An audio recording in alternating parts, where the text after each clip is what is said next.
High, এখন তো ঘুম থেকে উঠে পড়েছি আর এই যে মলিনা সবাই ঘুম থেকে উঠে পড়েছি। আর ঘুম থেকে উঠতে না উঠতে এই দেখো বোনটা আমাদের সাথে দেখা করতে চলে এসেছে। ও অনেক কিউট, একটা কিউটি বাচ্চা। তো এখন ফ্রেশ হতে যাব আর এই যে ফ্রেশ হতে আসার সময় এই যে পুচকে বাচ্চাটাকেও নিয়ে এসেছি, এর নাম মধু।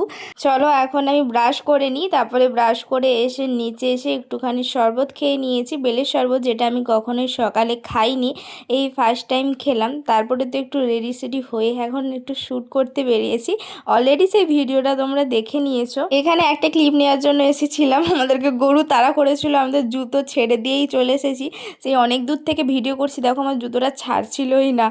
ভাবো তো একটা গুঁতো মারলে কোথায় যেতাম, আজকে আমি আর বাড়ি আসতে পারতাম না, আর আমাকে দেখতেও পেতে না তোমরা। আর এতটা গরম ছিল, এতটা গরম ছিল। তারপরে যে ইসিকা আমাদেরকে আনতে চলে এসেছিলো, ও আমাদেরকে দিয়ে একটু দোকানে গেছি। এখন তো আমাদের ভিডিও শ্যুট কমপ্লিট, চলো বাড়ি যাই, প্রচণ্ড গরম।